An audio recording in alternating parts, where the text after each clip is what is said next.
आयुर्वेद में ऐसे कई रसायन हैं, उन रसायन औषधियों को दिव्य जड़ी बूटियों के साथ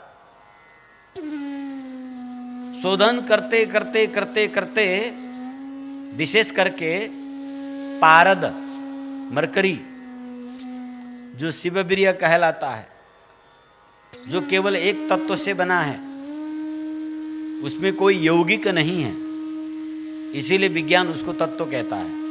विज्ञान का तत्व एकमात्र ही है, बिना यौगिक एक ही पदार्थ से बना हुआ वो द्रव्य है मरकरी यानी पारद। कच्चा पारद महाभयंकर विष है, इसे रस कहा जाता है आयुर्वेद में। इसकी शोधन की प्रक्रिया है। ये रस विद्या की ज्ञाता संसार में आज एकाध गिने चुने लोग हैं, उनमें से एक ये भी है। हाँ, ये रसायन विद्या बड़ा श्रेष्ठ और बहुत कठिन होता है। उस रसायन विद्या के द्वारा वेद के श्री विद्या के मंत्रों के माध्यम से रस सिद्ध की जाती है। अनेकों दिव्य जड़ी बूटियों के संयोग से मंत्र, जड़ी बूटी और प्रबल पुरुषार्थ तथा युक्ति, इन चार साधनों के द्वारा लंबे समय तक पारद को 18 संस्कार करके पहले पारद को शुद्ध करके जगाया जाता है। मूर्छित, बुभुक्षित, उत्थित इत्यादि पारद का अनेक संस्कार होते हैं। इन संस्कारों के द्वारा पारद शुद्ध करके सिद्ध जड़ी बूटी और मंत्र यंत्र के माध्यम से उसको गुटिका बनाई जाती है। उस सिद्ध पारद को गुटिका शुद्ध हो जाने के बाद पारद योगी मन चाहे गति से जहां चाहो वहीं मुख में पारद के गुटिका रखा, पलक झपकते मुक्तिनाथ पहुंच गया। पलक झपकते ही सगरमाथा के चोटी पर पहुंच गया। इच्छा गमन शक्ति प्राप्त करता है। इस शरीर को जब तक चाहो तब तक नौजवान बने रहता है। ऐसे कोई हैं? बिल्कुल हैं। कौन है? गोरक्षनाथ जी, नवनाथ, 84 योगी, ये सब तंत्र मंत्र और रस सिद्ध योगी हैं। और भी कोई हैं? बिल्कुल हैं। नागार्जुन, ये सब रस सिद्ध योगी हैं। अपने जीवन को ये इच्छित दीर्घ काल तक रख सकते हैं। आज भी नवनाथ, 84 सिद्ध, गोरख आदि यही नेपाल के क्षेत्र में विशेष उनकी स्थान है। आज भी वो जिनको इच्छा करते हैं उनको दर्शन दे देते हैं। अदृश्य होना, दूर गमन करना, दूर श्रवण करना, काया स्थिर करना, स्वर्ण सिद्धि करना, धन बरसाना, ये सब रसायन के द्वारा हो सकता है। ये रस विद्या है। मंत्र, तप, औषधि, जन्म, ये 4 भय। 5वां अष्टांग योग सिद्ध करके यम, नियम, आसन, प्राणायाम, प्रत्याहार, धारणा, ध्यान, समाधि, ये कर्म से स्टेप बाय स्टेप। सबसे पहले यम नियम साधना पड़ेगा। सत्य, अहिंसा, ब्रह्मचर्य, तप, स्वाध्याय, ईश्वर प्रणिधान, शौच, संतोष, ये 10 अनुशासन हैं। इनको ठीक से पालन करने पर आसन होगा। 10 अनुशासन को ठीक से पालन करेंगे तो आसन यानी संकल्प स्थिर होगा, और संकल्प जब स्थिर होगा तो प्राणायाम होगा। ये फाफा फूफू करना या टेढ़े मेढ़े करना, ये हठ की क्रियाएं, ये आसन की पूर्णता नहीं है। आसन शरीर की सिद्धि, संकल्प की स्थिरता, यह आसन और प्राणायाम है। जिनकी शरीर की सिद्धि है वो जितना चाहे घंटों महीनों एक आसन से बैठा रह सकता है। जिसकी संकल्प सिद्धि, वो प्राण को आयाम कर सकता है, प्राण को स्थिर कर सकता है। बिना श्वास प्रश्वास के वो महीनों घंटों रह सकता है। उसे प्राणायाम कहते हैं। ये सांसा सूसू प्राण क्रिया है, श्वास क्रिया। हाँ,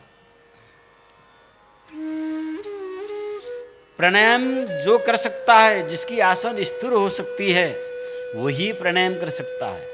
जो प्राणायाम कर सकता है, प्राणायाम जिसका हो जाता है, वही मन के कस्यार, मन के कचड़ा को बाहर सकता है। उसको कहते हैं प्रत्याहार।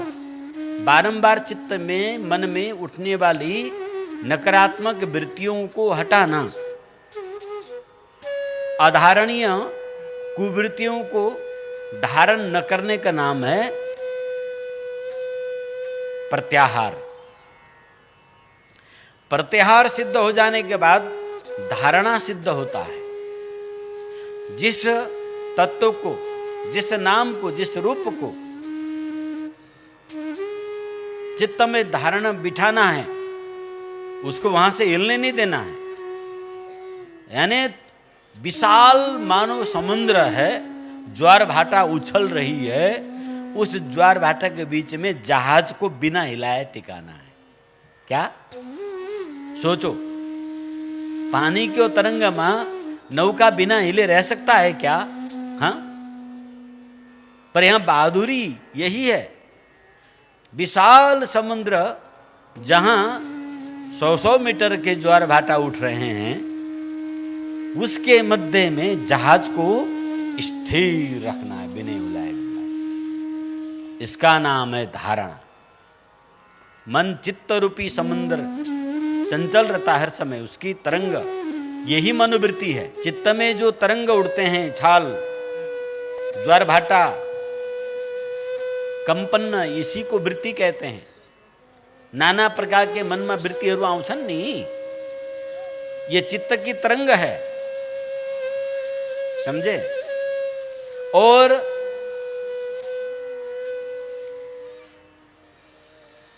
उस चित्त के अन्य कचड़ा को हटाकर, कुवृत्तियों को हटाकर, क्लिष्ट वृत्तियों को हटाकर अक्लिष्ट वृत्ति, धारणीय तत्वों को स्थिर करने का नाम धारणा है। जब आपके चित्त में निश्चित वस्तु को स्थिर टिकाव हो जाता है, ठहर जाता है, उस ठहरी हुई, टिकी हुई स्थिर वस्तु पर चित्त वृत्ति एकाग्र होने का नाम ध्यान है।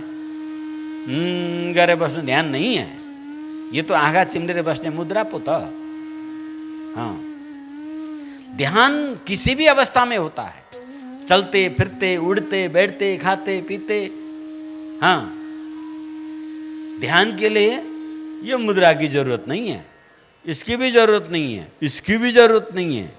ये एक ध्यानाभ्यास की एक क्रिया है।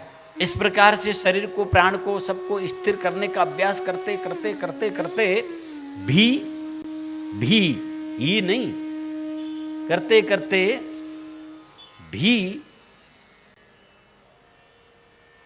ध्यान होता है। भी ने दूसरा भी उपाय है। परंतु जब अंतः चेतना उस बहिर्गमनकारी शक्ति को जब अंतर्गमन कर दिया जाता है, मूलाधार से अधो प्रवाहित हुई उस चेतना को ऊर्ध्व प्रवाह जब कर दी जाती है, तब वो अल्लादिनी कहलाती है। उसको कहते हैं शक्ति जागरण, उसको कहते हैं भक्ति।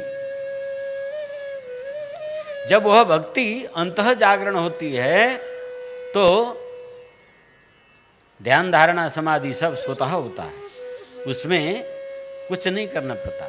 परंतु ये जब मार्ग नहीं है, तब दूसरी मार्ग, अष्टांग योग की मार्ग, बहुत लंबे समय तक, कितने लंबे समय, कई जन्म तक इस प्रकार के अष्टांग योग के प्रयास में लगा हुआ व्यक्ति यदि एक जन्म में उसने एम को मात्र पालन किया तो उसको पुनः दूसरे जन्म मनुष्य का होगा। ये बड़ी कृपा की बात है। और नियम का पालन करेगा, एक जन्म में दूसरे जन्म में नियम को पालन करने में सक्षम हुआ तो तीसरे जन्म में आसन सिद्धि करेगा। तीसरे जन्म में आसन करने में सिद्ध हो सका तो चौथे जन्म में प्राणायाम सिद्ध करेगा, पांचवें जन्म में प्रत्याहार सिद्ध करेगा, छठवें जन्म में धारणा सिद्ध करेगा, आठवें जन्म में ध्यान सिद्ध करेगा, नौवें जन्म में समाधि सिद्ध करेगा। यदि कोई व्यक्ति सद आचरण पूर्वक यम नियम को ठीक से आजीवन पालन किया तो साहब, आजीवन पालन किया तो बिना यम नियम के फाफा फोफू काका कुकू कुछ नहीं है, सब प्रोपेगेंडा है, कुछ नहीं होता। हाँ, यो गरिस गरें, स्वयं को धोखा है, कुछ नहीं होता उससे। करने तक आपको थोड़ा सा फिजिकल फिटनेस व मेंटल फिटनेस होगा, only for physical and mental fitness, और कुछ नहीं होगा। आध्यात्मिक उन्नति बहुत दूर की बातें हैं, बड़ी कठिन बातें हैं।